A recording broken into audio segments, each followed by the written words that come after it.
Your attention, masters, mistresses.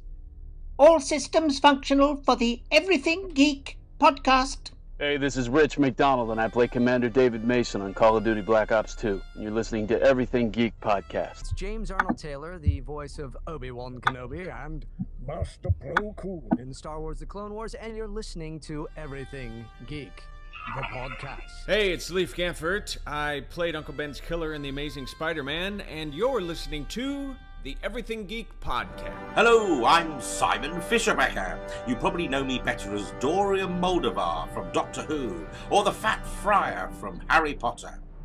And this is Everything Geek podcast. Face it, Tiger. You just hit the jackpot with the Everything Geek podcast. You're listening to the Everything Geek podcast, bringing you interviews from your favorite films and TV shows every week, and all of the latest news. Here's your host, Ruari Williamson.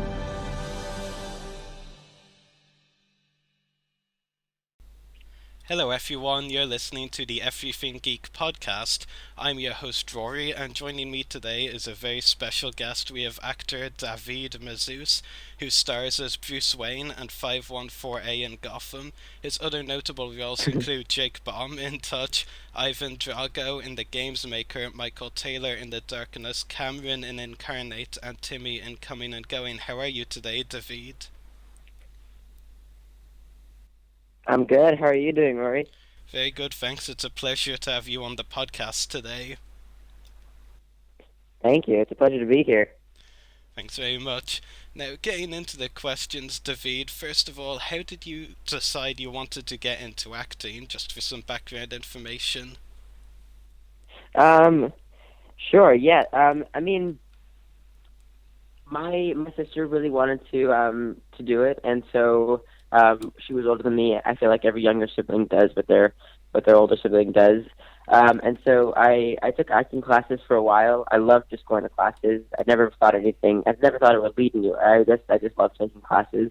A couple years later, I started doing commercials, and then I started doing theatrical stuff. I started doing guest star roles, movies, and a couple of years later, I booked my first show, Touch, and then a couple of years later was Gotham, and now here I am.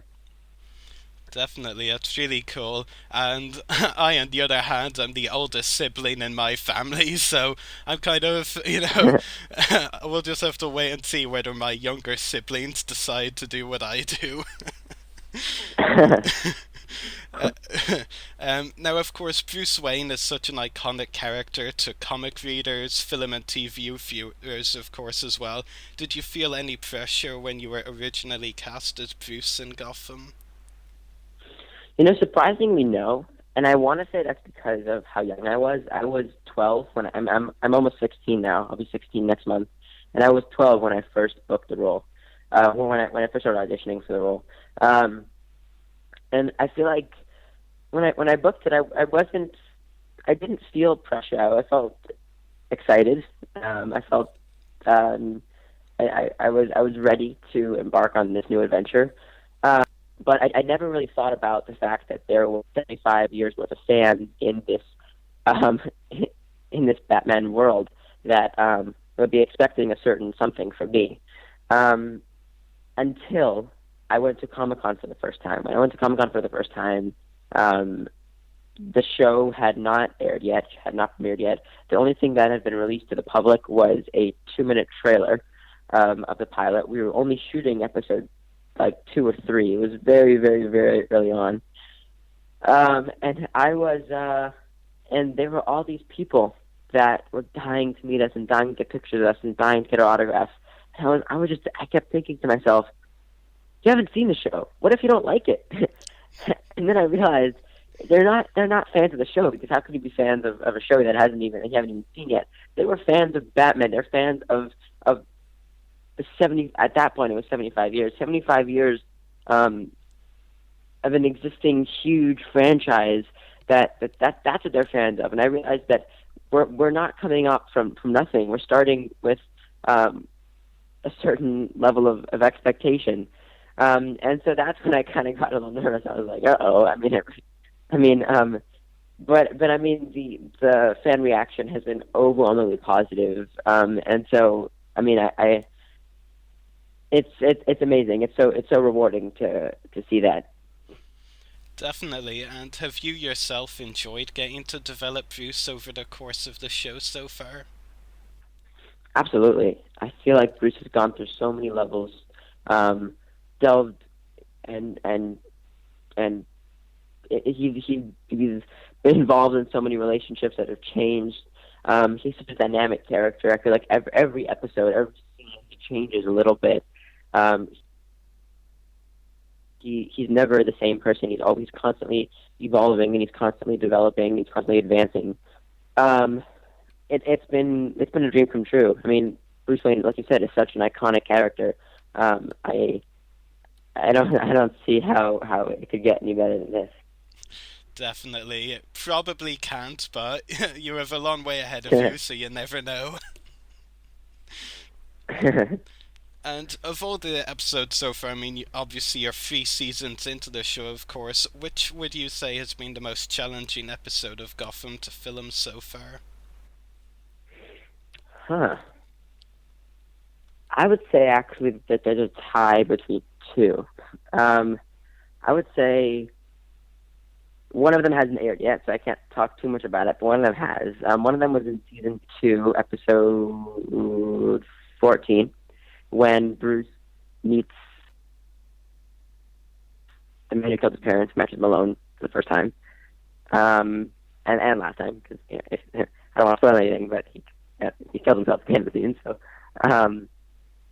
I just felt like everything Bruce had been doing, up until that point, Bruce had been so determined to find his parents' killer, and that's everything that he wanted up until that point for a year and a half, in a season and a half actually. I don't know how long it was in the show's years. For a season and a half, that's all he had been obsessing about. His goal, all his determination had been going towards finding his parents' killer, and he finally does. And I think that the satisfaction that he thought he would get, and it doesn't come. He finally has the upper hand. He finally can return the favor. He can finally ruin this guy's life who ruined his. And he's been obsessed. He's been thinking about this moment, thinking about what he'd do if he was in this position. And I mean, he'd been planning to kill this guy, and he doesn't do it. I think he realizes is in that moment that killing him won't solve anything. It's not going to change the past. It's not going to bring his parents back. And I think he learns a really, really valuable lesson. But I was really nervous when I read that script because it was huge. I mean, I feel like that's such a big moment, not just in Bruce's life, but in Gotham's world, and in Batman's world. I feel like that scene is. I mean, this guy made him who he is. If his parents hadn't been killed, he probably would never have become Batman. And so it's. I mean, I just feel like it was such a crucial moment, and I was really nervous about getting it right. I would say so. I think that was definitely. I mean, one of the hardest episodes for me, just because I really, really, really, really, really wanted to get it right.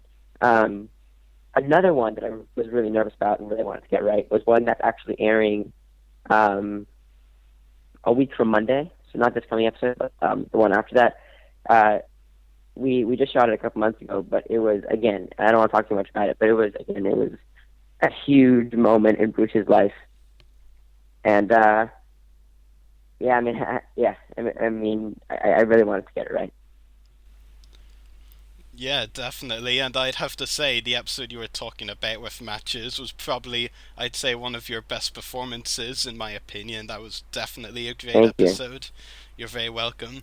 Now, I feel like you want to talk about the upcoming episode, but you can't, so...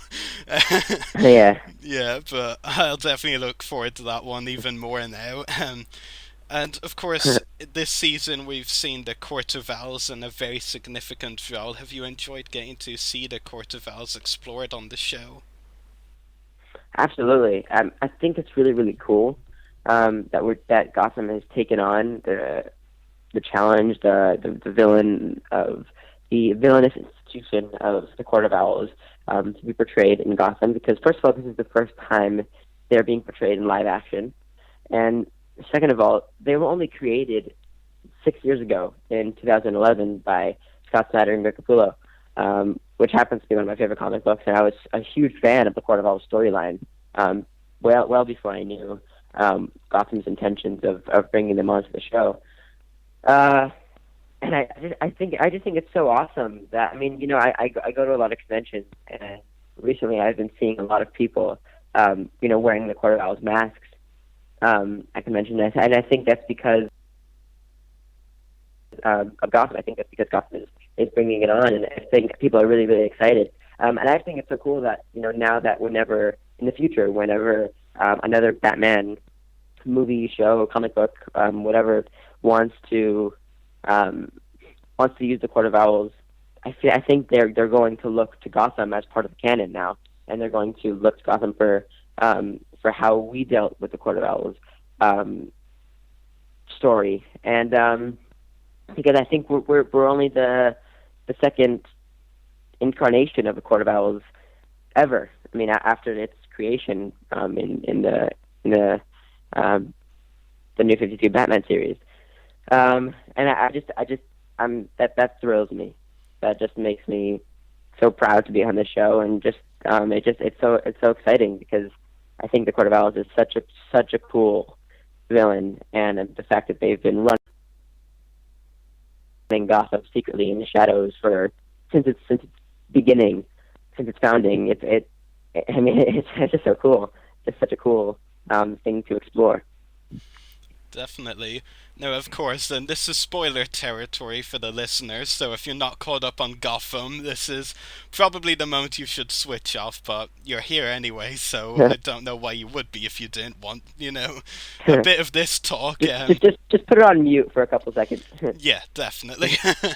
One of the big events in Gotham recently was, of course, the introduction of Selina Kyle's mother. Even though they have a bit of an argument at first, the latest episode has Bruce help them both reconcile. How do you think Bruce views the relationship between Selina and her mom? I think Bruce and Selina have taken things to the next level, and I think Bruce has really cares about her. He doesn't want her to get hurt. I think at this point he's a little concerned that her mother may not have. I don't want to spoil anything here, but may not be the best thing for Selina right now. But I think he really wants it to work, and he just wants the best thing for Selina. That's a very reasonable answer. Now, on to my penultimate question, because of course we're running out of time. Yeah. So, what do you think fans should be most excited about for the remaining episodes in the third season? Jerome, I think, is the biggest thing. If you've seen the last episode of Gotham, it's going to be, the next couple episodes is going to be major Jerome stuff, and it's going to blow your mind. I've been talking to the executive producer, and he said that these next episodes are probably, if not the best episodes of Gotham, one of the best episodes of Gotham that we've yet produced. So crazy stuff is going to happen, as I'm sure people who are watching can expect. What else? Court of Owls is going to be huge in the second part of the season. Bruce is going, something massive. I could not stress this enough. Huge is going to be happening to Bruce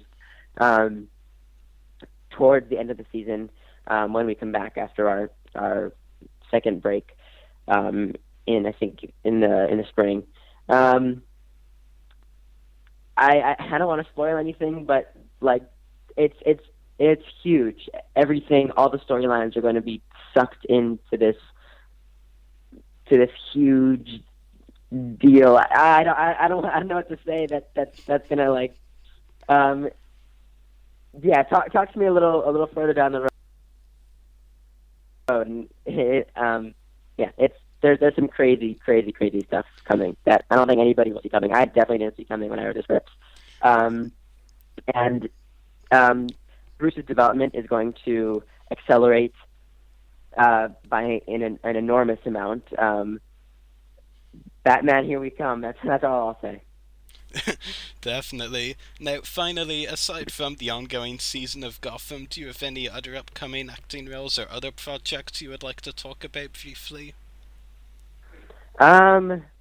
No, I mean, Gotham is 9.5 months out of the year, and the other 2.5, 3 months, I'm in school for, so there's not a lot of time to do much else. I just had a movie come out early December called Incarnate with Aaron Eckhart. It was a horror movie. I think you mentioned it earlier. I played Cameron. I was possessed in it, which was a lot of fun. But yeah, I think besides that, well. Well, okay, that's very nice, and I'm definitely looking forward to the remaining episodes in this season of Gotham, so thanks very much for being on the podcast today, David. It's been a pleasure talking to you. Thank you. It's been a pleasure talking to you, too. Yeah. And hopefully I can talk to you again sometime. Absolutely. I'd love that.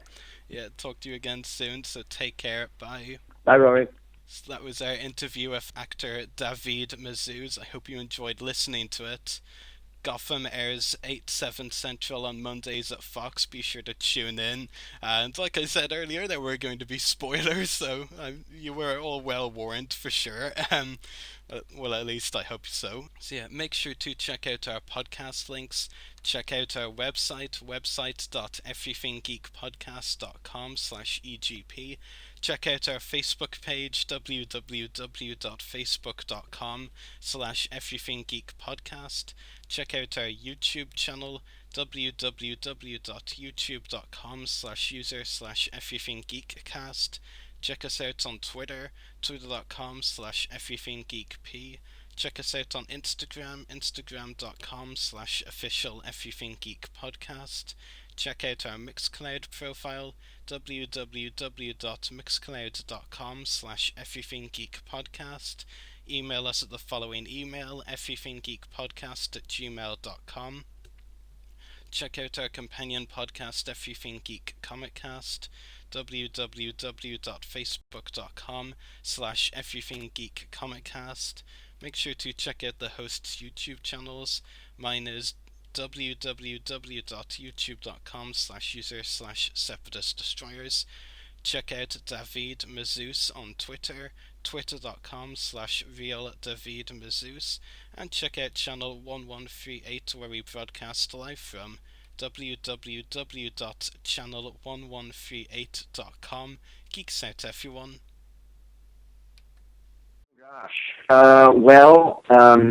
At first I wanted to be a concert pianist, and I started visiting schools to pursue that, and I got freaked out because for high school, we got a huge, amazing theater department that opened up so many possibilities. And then the next year, we got a film and TV department. And then someone told me I could go to college for acting. I was going to go for, like, finance.